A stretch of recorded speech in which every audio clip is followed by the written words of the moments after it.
மாணவர்கள் அனைவருக்கும் வணக்கம். இன்னைக்கு வீடியோல நம்ம ஆர்ஆர்பி அண்மையில் ரிலீஸ் பண்ணியிருக்கக்கூடிய அந்த குரூப் டி நோட்டிஃபிகேஷனில் இருக்கக்கூடிய முக்கியமான இன்ஃபர்மேஷன் என்னென்ன அப்படின்றத தான் இந்த வீடியோவில் நம்ம டீட்டெயிலாக டிஸ்கஸ் பண்ண போகிறோம். அதுக்கு முன்னாடி ஒரு சின்ன அப்டேட் நான் இந்த இடத்துல கொடுக்க விரும்புகிறேன். இப்போ வரக்கூடிய இந்த மண்டே நெக்ஸ்ட் வீக் மண்டே நம்ம ஒரு கிளாஸ் ஃப்ரீ கிளாஸ் ஆர்கனைஸ் பண்ணியிருக்கோம். அந்த கிளாஸ் எதை பற்றி அப்படின்னு நம்ம பார்த்தோம்னா, இந்த குரூப் டி எக்ஸாம்னா என்னது, இதில் இருக்கக்கூடிய சிலபஸ் அனாலிசிஸ் நம்ம பண்ண போகிறோம். அப்புறம் அந்த சிலபஸுக்கு தகுந்த புக்ஸ்லாம் என்னென்ன புக்ஸு, எந்தெந்த புக்ஸ்லாம் நம்ம ரெஃபர் பண்ணால் இந்த எக்ஸாம் நம்மளால் ஈஸியாக ஃபஸ்ட் அட்டம்ப்ட்லேயே கிராக் பண்ண முடியும் அப்படின்றத பற்றின ஒரு கிளாஸ் நம்ம மண்டே ஆர்கனைஸ் பண்ணியிருக்கோம். இந்த கிளாஸ் உங்களுக்கு Monday morning 11 AM to 12 PM வரைக்கும் இந்த கிளாஸ் நடக்க போகுது. இந்த கிளாஸில் கலந்துக்கணும்னு விரும்பக்கூடிய மாணவர்கள் கீழே கூகுள் ஃபார்ம் நான் கொடுத்துருக்கேன் டெஸ்கிரிப்ஷனில். அந்த கூகுள் ஃபார்மை நீங்கள் ஃபில் பண்ணுங்கள். உங்களுக்கு அந்த கிளாஸோடைய லிங்க்ஸ் வாட்ஸ்அப் குரூப் மூலியமாக ஷேர் பண்ணப்படும். நீங்கள் இந்த கிளாஸ் நீங்கள் எடுத்துக்கலாம். ஆர்ஆர்பி குரூப் டி எக்ஸாம் பற்றின முழு தகவல்களும் இந்த 1.5 மணி நேரத்தில் நாம் டிஸ்கஸ் பண்ணலாம் அந்த கிளாஸில். ஓகேங்க. இப்போ இந்த ஆர்ஆர்பி குரூப் டி நோட்டிஃபிகேஷனில் என்னென்ன முக்கியமான இன்ஃபர்மேஷன் இருக்குது அப்படின்றத நம்ம 1 by 1 பார்க்கலாம். ஃபஸ்ட்டு இந்த எக்ஸாம் என்னைக்கு ஆரம்பித்து என்னைக்குள்ளே நாம் அப்ளிகேஷனை சப்மிட் பண்ணோம், 22 February அதுக்குள்ளே நாம் இந்த எக்ஸாமுக்கான அப்ளிகேஷனை நம்ம சப்மிட் பண்ணியிருக்கணும். என்னைக்கு ஆரம்பிக்குது அப்படின்னு நம்ம பார்த்தோம்னா 23 January, அதாவது இன்னையிலேருந்தே ஸ்டார்ட் ஆகிருக்கு. இன்றைக்கே நீங்கள் February 22க்குள்ளே இந்த எக்ஸாமுக்கு விண்ணப்பிச்சிருக்கணும். இதுதான் ஃபஸ்ட்டு ரூல். தென் விண்ணப்பம் செய்கிறதுக்கு முன்னாடி நீங்கள் ஒரு வாட்டி இந்த நோட்டிஃபிகேஷனை கிளியராக நீங்கள் படிச்சிருங்க. நம்ம டெலகிராம் குரூப்லேயும் நான் இந்த நோட்டிஃபிகேஷனை ஷேர் பண்ணுறேன். அந்த நோட்டிஃபிகேஷனை டவுன்லோட் பண்ணி நல்லா ஒரு வாட்டி தரவாக படிச்சிருங்க. இமேஜெல்லாம் எந்த ஸ்பெசிஃபிகேஷனில் இருக்கணும், சிக்னேச்சர் எந்த ஸ்பெசிஃபிகேஷனில் இருக்கணும், தென் அப்ளிகேஷன் ஃபார்ம் ஃபில் பண்ணும்போது எந்த ஒரு தவறும் இல்லாமல் நீங்கள் அப்ளிகேஷனை ஃபில் பண்ணணும். ஃபார் எக்ஸாம்பிள் உங்கள் நேம் இருக்குது அப்படின்னா 10th சர்டிஃபிகேட்டில் எப்படி இருக்கோ அதே மாதிரி எரர் எதுவும் இல்லாமல் நீங்கள் அப்ளிகேஷனை ஃபில் பண்ணணும். இருக்கக்கூடிய ஒவ்வொரு டேட்டாவும் எரர் இல்லாமல் நீங்கள் ஃபில் பண்ணணும். அது ரொம்ப முக்கியம். ஈவன் தோ உங்களுக்கு ஆர்ஆர்பிலேருந்து கரெக்ஷன் விண்டோ, நீங்கள் ஏதாச்சும் ஒரு தவறு பண்ணியிருக்கீங்க அப்ளிகேஷனில் அப்படின்ற பட்சத்தில் உங்கள் தவறை நீங்கள் திருத்துறதுக்காக ஒரு குறிப்பிட்ட நாட்களை ஆர்ஆர்பி தராங்க. பட் இருந்தாலும் நம்ம அப்ளிகேஷனை ஃபஸ்ட் டைம் சப்மிட் பண்ணும் போதே கரெக்டாக நாம் சப்மிட் பண்ணியிருக்கணும். அது மாதிரி ஒரு மைண்ட் செட்டோட இந்த அப்ளிகேஷன் ஃபார்மை நீங்கள் ஃபில் பண்ணுங்கள். நெக்ஸ்ட்டு நம்ம பார்க்குறது குவாலிஃபிகேஷன். இந்த குரூப் டி எக்ஸாம் நாம் எழுதணும் அப்படின்னா நம்மள்கிட்ட என்ன கல்வி தகுதி இருக்கணும் அப்படின்றத நம்ம பார்க்கலாம். இந்த எக்ஸாம் நீங்கள் எழுதணும் அப்படின்னா நீங்கள் ஒரு 10th முடிச்சிருக்கீங்க, SSLC நீங்கள் கம்ப்ளீட் பண்ணியிருக்கீங்க அப்படின்ற பட்சத்திலே நீங்கள் இந்த எக்ஸாமுக்கு எலிஜிபிள் ஆகிடுவீங்க. தாராளமாக இந்த எக்ஸாம் நீங்கள் எழுதலாம். ITI ஆர் 10th எது இருந்தாலும் இந்த எக்ஸாம் உங்களால் எழுத முடியும். இது மட்டும் இல்லை, ஒரு சில பதவிகளுக்கு உங்கள் விஷன் ஸ்டாண்டர்ட்ஸ் கொடுத்துருப்பாங்க. A1, A2, B1, B2, C1, C2 இது மாதிரி. அதெல்லாம் இந்த நோட்டிஃபிகேஷனை நல்லா தெளிவாக படிச்சிருங்க. உங்களுக்கு ஃபார் எக்ஸாம்பிள் நைட் பிளைண்ட்னஸ் இது மாதிரியான பிரச்சனைகள் இருக்குது அப்படின்ற பட்சத்தில் அந்த போஸ்ட்டை நீங்கள் ப்ரிஃபரன்ஸில் கொடுக்கக்கூடாது. ப்ரிஃபரன்ஸ்னால் என்னன்றதையும் நான் நெக்ஸ்ட்டு சொல்கிறேன். இப்போ நம்ம ஏஜ் லிமிட்டை, இந்த குரூப் டிக்கான ஏஜ் லிமிட் எவ்வளோ அப்படின்னு நம்ம பார்த்தோம்னா மினிமம், அதாவது இந்த வயது நம்ம கண்டிப்பாக பூர்த்தி அடைஞ்சிருக்கணும். அது 18 வயது. 18 வயதுன்றது மினிமம் ஏஜ் லிமிட்டு. அதுலேருந்து 36 வயது வரைக்கும் நம்மளால் இந்த தேர்வை எழுத முடியும். இந்த 36 அப்படின்ற அந்த வயது யாருக்கு அப்படின்னு நம்ம பார்த்தோம்னா ஜென்ரல் கேட்டகரி தான், அன்ரிசர்வ்டுக்கு தான் இந்த 36. OBC கேட்டகரியில் நீங்கள் வரீங்க அப்படின்ற பட்சத்தில் 39 வயது வரைக்கும் உங்களால் இந்த தேர்வை தாராளமாக எழுத முடியும்.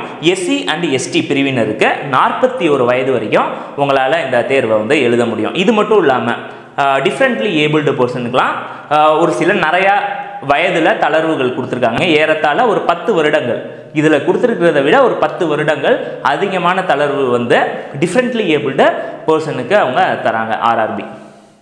இப்போது எக்ஸாம் ஸ்டேஜஸ், எக்ஸாம் எவ்வளவு நிலைகளை கொண்டது அப்படின்றத நம்ம பார்க்கலாம். இதுதான் எக்ஸாம் ஸ்டேஜஸை. ஃபஸ்ட்டு இது ஒரே ஒரு டயர் நடக்கக்கூடிய ஒரு எக்ஸாம் தான். இந்த தேர்வு ஒரு கம்ப்யூட்டர் பேஸ்டு டெஸ்ட். இதை நாம் நல்லா புரிஞ்சுக்கணும். CBT அப்படின்ற இடத்துல நான் கொடுத்துருப்பேன், கம்ப்யூட்டர் பேஸ்டு டெஸ்ட். இந்த தேர்வில் நீங்கள் எவ்வளோவுக்கு எவ்வளோ நல்ல மார்க் ஸ்கோர் பண்ணுறீங்களோ அவ்வளோக்கு அவ்வளோ நீங்கள் ஸ்கோர் பண்ணுறது ரொம்ப நல்லது. இதில் நீங்கள் எடுக்கிற மார்க்கை வச்சு தான் மெரிட் அவங்க ப்ரிப்பேர் பண்ணுவாங்க. இந்த CBTக்கு அப்புறம் இருக்கிறது ஃபிசிக்கல் டெஸ்ட்டு. அதாவது ஃபிசிக்கலாக ஒரு சில டெஸ்ட்டெல்லாம் வைப்பாங்க, வெயிட் கேரியிங் டெஸ்ட்டு, இது மாதிரி வந்து ஃபிசிக்கல் டெஸ்ட் வந்து இருக்கும். சிபிடிக்கு அப்புறம் ஃபிசிக்கல் டெஸ்ட்டு, அதுக்கப்புறம் டிவினா டாக்குமெண்ட் வெரிஃபிகேஷனு, அப்புறம் மெடிக்கல் எக்ஸாமினேஷன். இது மாதிரி தான் உங்களுடைய செலெக்ஷன் ப்ராசஸ் இருக்க போது. இதில் ரொம்ப முக்கியம் இந்த சிபிடி தான். இது வந்து ஒரு ஆன்லைன் டெஸ்ட்டாக இருக்கும். இந்த டெஸ்ட் எப்படி இருக்கும், இதோட பேட்டர்னை நெக்ஸ்ட்டு நான் சொல்கிறேன். இப்போ வந்து இந்த சிபிடி தான் ரொம்ப முக்கியம். இந்த சிபிடியில் நம்ம எடுக்கிற ஸ்கோரை வச்சு நமக்கு ஒரு மெரிட் ப்ரிப்பேர் பண்ணுவாங்க. அது அந்த எக்ஸாமை அடிப்படையாக கொண்டு செலக்ட் செய்யப்பட்ட கேண்டிடேட்ஸுக்கு மட்டும் அவங்க ஃபிசிக்கல் எக்ஸாமினேஷன் டெஸ்ட் வந்து செகண்டாக நடத்த போகிறாங்க. இதெல்லாம் வந்து நோட்டிஃபிகேஷன்லேயே கொடுத்துருக்காங்க.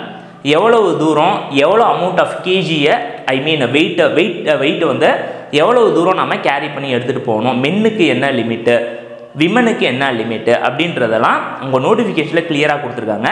இந்த ஃபிசிக்கல் எக்ஸாமினேஷன் டெஸ்ட் இது முடிஞ்சதுக்கப்புறம் சர்டிஃபிகேட் வெரிஃபிகேஷன், அதுதான் டிவி டாக்குமெண்ட் வெரிஃபிகேஷன்ற இந்த 3வது நிலை நடக்கும். 4வதாக மெடிக்கல் எக்ஸாமினேஷன். இதுதான் வந்து இந்த எக்ஸாம் ஸ்டேஜ். இந்த RRB group D exam stage எப்படி இருக்க போகுதுன்னா இந்த 4 ப்ராசஸை பின்பற்றி தான் இருக்க போகுது. இதில் தேர்வு நிலை மட்டும் ஒன்று தான், ஒரே எக்ஸாம் தான், இந்த சிபிடி மட்டும்தான். இந்த என்டிபிசி மாதிரி 2 நிலையெல்லாம் இல்லை, டயர் 1 டயர் 2 அப்படிலாம் இருக்காது. இது வந்து ஒரே ஒரு நிலையை கொண்ட தேர்வு தான். இப்போ எக்ஸாம் பேட்டர்ன் நான் ஆல்ரெடி சொல்லியிருந்தேன்.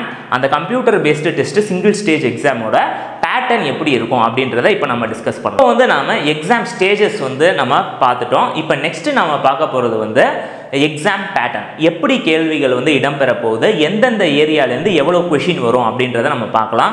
முதல்ல இந்த எக்ஸாம் வந்து ஒரு 90 நிமிடங்கள் வந்து இந்த எக்ஸாம் நடக்க போகுது. இந்த எக்ஸாமில் 100 கேள்விகள் மொத்தமாக வந்து ஆர்ஆர்பி வந்து உங்களை கேட்க போகிறாங்க. 100 கேள்விகள் வந்து இந்த தேர்வில் இடம்பெற போகுது. அந்த 100 கேள்விகள் எந்த பேட்டர்னில் இடம்பெறும் அப்படின்னு நம்ம பார்த்தோம்னா, சயின்ஸ்லேருந்து 25 கேள்விகள், மேக்ஸ் அதாவது குவான்டிடேட்டிவ் எபிலிட்டி அதுலேருந்து 25 கேள்விகள். குவான்டிடேட்டிவ் எபிலிட்டினா நார்மல் ஆப்டிடியூட் தாங்க, அதாவது time and work, time speed distance, number system, mensuration, இது மாதிரி ஒரு 20லேருந்து 25 டாபிக் வந்து நீங்கள் படிக்கிற மாதிரி இருக்கும். இதுலேருந்து 25 கேள்விகள். அப்புறம் ரீசனிங்னா ஜென்ரல் இன்டெலிஜென்ஸ் அண்ட் ரீசனிங்னு உங்கள் சிலபஸில் கொடுத்துருப்பாங்க. இந்த blood relation, direction test, arrangement, analogy, இது மாதிரி இருக்கக்கூடிய ஒரு 20 தலைப்புகளை நீங்கள் பார்க்குற மாதிரி இருக்கும். இது வந்து ரீசனிங்க்கு. 4வதாக இருக்குது general awareness and current affairs. ஒரு 3 மாதத்துக்கான கரண்ட் அஃபேர்ஸை எக்ஸாம் இன்னைக்கு நடக்குது அப்படின்னா ஒரு 3 மாதத்துக்கான கரண்ட் அஃபேர்ஸை நமக்கு தெளிவாக தெரிஞ்சிருக்கணும். ஜென்ரல் அவேர்னஸ் அப்படின்னு நம்ம எடுத்துக்கிட்டோம்னா எல்லா சப்ஜெக்ட்டுக்குமே, நாலி, ஹிஸ்ட்ரி, எக்கனாமிக்ஸ், இது மாதிரியான சப்ஜெக்ட்லாம் நம்ம வந்து கவர் பண்ணோம். சிலபஸில் டீட்டெயில்டாக கொடுத்துருக்காங்க. இந்த சிலபஸ் வந்து உங்கள் நோட்டிஃபிகேஷன்லேயே இந்த சிலபஸ் மேக்ஸில் என்னென்ன டாபிக்ஸ்லாம் இருக்குது, ரீசனிங்கில் என்னென்ன டாபிக்ஸ்லாம் இருக்குது, ஜென்ரல் அவேர்னஸில் என்னென்ன டாபிக்ஸ்லாம் இருக்குது அப்படின்றதெல்லாம் டீட்டெயில்டாக கொடுத்துருக்காங்க. அது ஒரு வாட்டி ரெஃபர் பண்ணிக்கோங்க. இப்போ வந்து நாம் நெக்ஸ்ட்டாக பார்க்க போகிறது இந்த எக்ஸாமில் எவ்வளோ நெகட்டிவ் மார்க்கிங் இருக்குது. இதுதான் ரொம்ப முக்கியம்.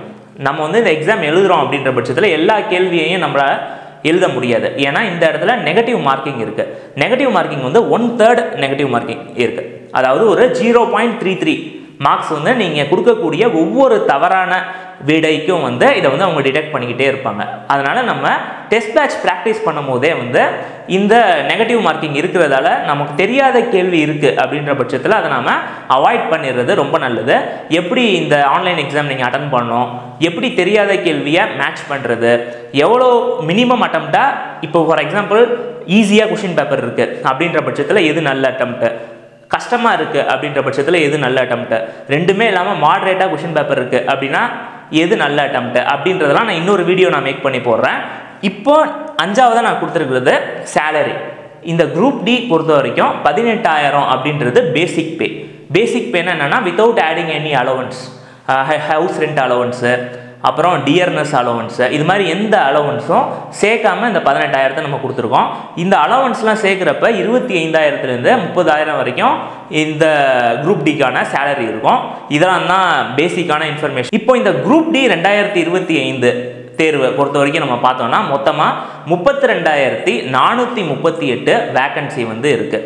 இது வந்து எல்லா ஜோனையும் சேர்த்து நான் சொல்கிறேன். 32,438 அப்படின்றது நம்ம சென்னை ஜோன் அப்படின்னு நம்ம எடுத்துக்கிட்டோம்னா நம்ம சென்னை ஜோனுக்கு மட்டுமே 2,694 மொத்த வேக்கன்சி வந்து இருக்குது. இதெல்லாமே வந்து நீங்கள் நோட்டிஃபிகேஷனை நல்லா படிங்க.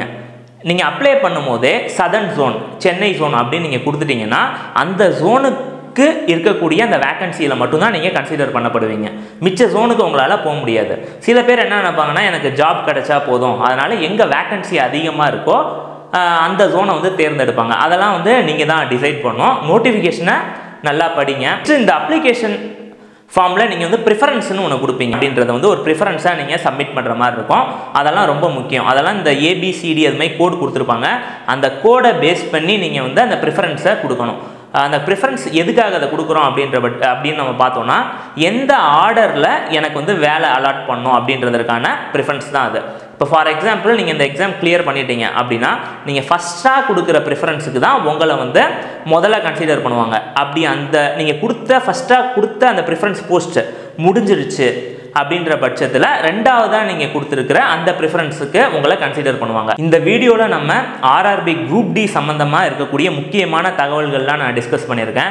இதில் ஏதாச்சும் சந்தேகங்கள் உங்களுக்கு இருக்கிற பட்சத்தில் தாராளமாக கீழே கமெண்ட் செக்ஷனில் கமெண்ட் பண்ணுங்கள். அதற்கான ரிப்ளை உங்களுக்கு நான் உடனே ஷேர் பண்ணுறேன். இந்த வீடியோ உங்களுக்கு ஒரு பயனுள்ள வீடியோ அப்படின்னு நீங்கள் நினச்சிங்கன்னா இந்த வீடியோவை லைக் பண்ணுங்கள். உங்களை மாதிரி படிக்கக்கூடிய உங்கள் ஃப்ரெண்ட்ஸ்க்கும் போட்டித் தேர்வுக்கு தயாராகக்கூடிய மாணவர்களுக்கும் இந்த வீடியோவை நீங்கள் ஷேர் பண்ணுங்கள். இவ்வளோ நேரம் இந்த வீடியோ பொறுமையாக பார்த்துக்கு ரொம்ப தேங்க்ஸ். தேங்க்யூ. தேங்க்ஸ் ஃபார் வாட்சிங்.